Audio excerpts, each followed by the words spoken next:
What's up, Track fam? It's your girl Serenity, and we're back with another episode of Track News Daily. So, something a little bit different today. I want to talk about Serenity's buy or sells. And I know we did this with Justin Gatlin, and I loved his. If y'all have not gone and watched that, make sure you go back on my page and watch it with, I mean, it's the Justin Gatlin. Like, it's literally the GOAT. Like, why do you not want to hear from him?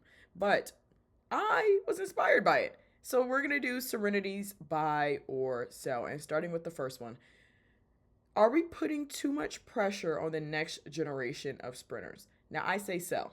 That means that I'm not buying it. I don't buy that we're putting pressure, well, too much pressure on the next generation of sprinters. I think that it comes with the territory. And I think that if the next generation of sprinters continue to compete at such a high level, the pressure is going to come naturally. Like, naturally. And I got to talk to Tate Taylor about something similar to this, and he mentioned how I asked him like if he sees like the comments, and he see like pretty much the nonstop talks about him, and how does he deal with that? And something that he mentioned to me was, well, he saw an interview with Real Talk with T. She has a great podcast as well, with Real Talk with T, that she did with Quincy. And Quincy was mentioning of like, well, this is what I prayed for, so like, who am I to complain about it? And he said that that shifted his mindset, because that is real. Sometimes, like, God blesses you, and then like you get those blessings, it's like, ooh, this is too much. And it's like, well, would you rather people not talking about you? Like, you would rather you not be in the conversation at all, and that means that you haven't done your job, And that I like that, because I think that was a very mature way of him thinking, because and while also acknowledging what he goes through, I do know that the attention can be a lot, you know. The interviews and the pinning you up against a certain athlete and the pressure that he must feel stepping on the line, that's a lot naturally. But he's like, well, people wouldn't be putting this pressure on me if I was not a 19.9 runner. And then he went out there and ran 19.7. You know what I mean? So it's one of those things where it's like, do I think that we're putting too much pressure on them? No. You keep running fast, we're going to keep expecting it. And also getting excited for it. That is normal. That happens with anybody. Now people are, I asked Jacoby Tharp the same thing. Now people are going to be expecting 1275 every time he steps on the track. I asked him, I said, are you ready for that? He said, yeah, I am. Like, I wanted to be the world record holder. Now I'm the world record holder. I expect people not to look at me like the world record holder. That doesn't make any sense. It's a double negative. And I think that it's like, you want to be famous, but then like you hate what comes with the fame. And that just doesn't work like that. So that's why I'm selling it. I don't think that we put too much pressure on them. You want to keep competing at a high level, compete at that high level. We're going to keep getting excited to see you compete at that high level. The pressure only makes diamonds. All right, next up, should appearance fees / contracts be public? Yes, I absolutely buy it. Maybe because I'm nosy. Okay, let me preface that. Maybe just because I'm nosy. I want to know how much y'all get paid. I know sometimes, because I be getting the inside scoops. But do I believe that it should be public knowledge? Yes, I do think that it could help our sport grow. I don't only work in the track space. I work with football, basketball, and professional sports as well. And when we're writing those reports, and like when those things have been dropped by like Sham Charania or like Adam Scheffner, um, Ian Rappaport, when those reports are being dropped about those professional NBA players and NFL players, the first line is so and so signs 3-year contract for $3.4 million. That's the opening line. With track is very hush hush. And I think that it can help to grow the sport. If people knew how much they were making, because, I think that it will also put some pressure on these brands. You know that you cannot sign up for $40,000 and this is a great athlete, because then you would get ate up in the comments. Like Nike would get ate up, Adidas would get ate up. They're like signing Jacoby Tharp for a 4-year $60,000 scholarship. Everybody would be like, excuse me, you know what I mean? And I think that it would also help for the athletes to not look so much like they're famous, like expose them a little bit. I that's what I've heard from the athletes. Is like everybody looks at us like we're so well off because we've been to the Olympics, but we're not. So maybe if we start making those things public, it's like no, this is how much we're actually getting paid. And then it would cause an uproar. Now, I do wonder if it's like, are the athletes well within their rights to say how much they're getting paid? Like, I mean, the company might not necessarily, but like, could the athlete? Could the athlete just say like, this is how much I'm getting paid? Like, would they go? Do they sign NDAs?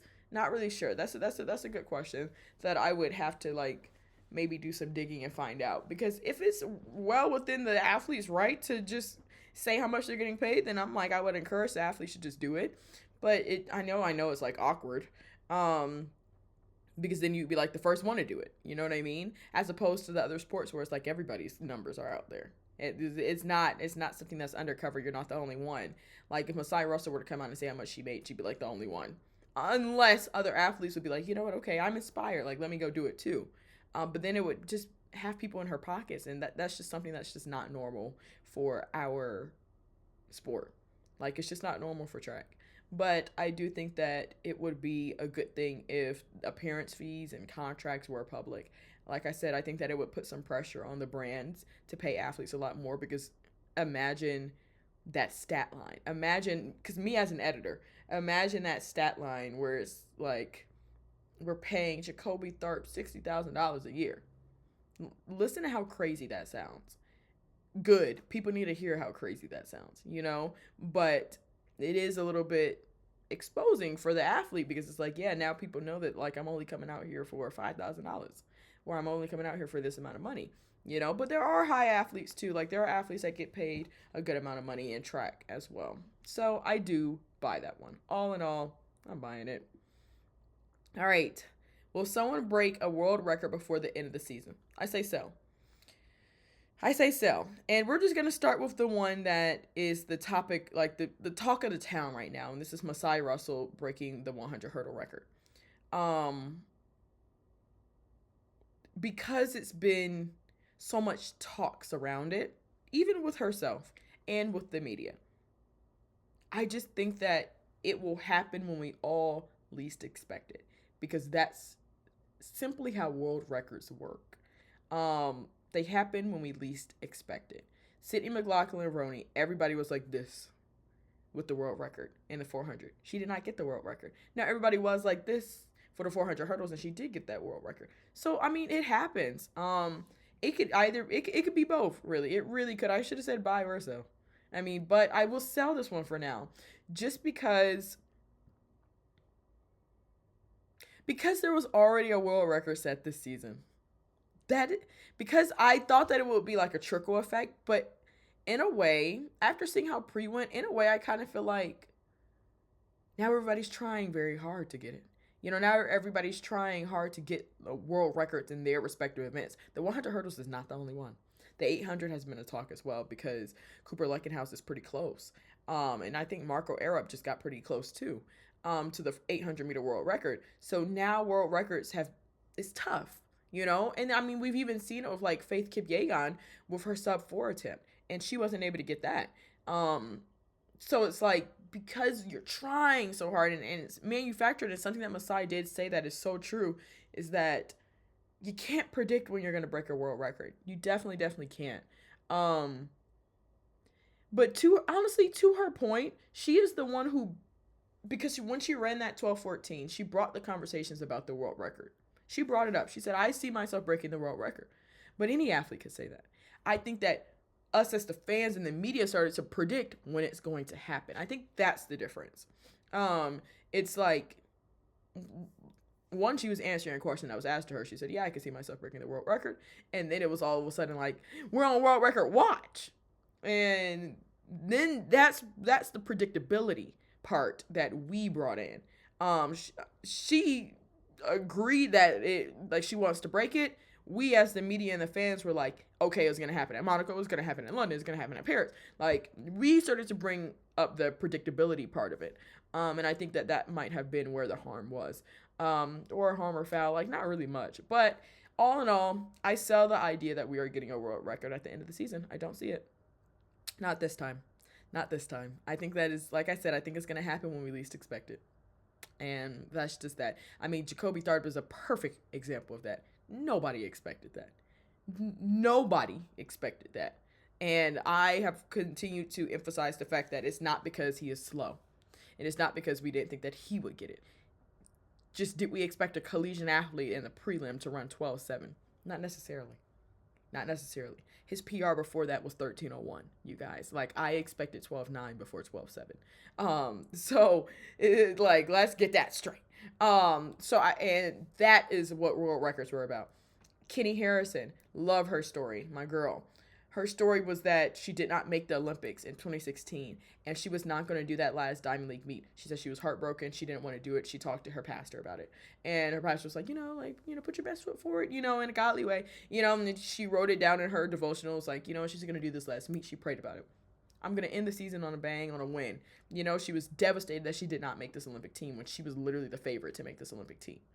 She goes out there, and I forgot what country it was exactly, but she goes out there to the Diamond League, and then she breaks the world record. And then you saw the great reaction where it was like, she had that reaction because that was not on her radar necessarily.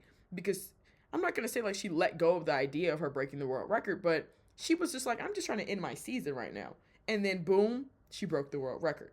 I think that that's how world records watch. You just simply cannot predict them. And because they feel so predictable so far this year, just because one has already been set, just because we have Masai who's really close to one, just because like we are now starting to like get so close and excited about it, I think that that is the reason why we will not have one. And that's the reason why I am selling. All right, y'all. I've ranted enough. That's it for now. Continue to like, comment, and subscribe and talk to me. All right, y'all. Bye.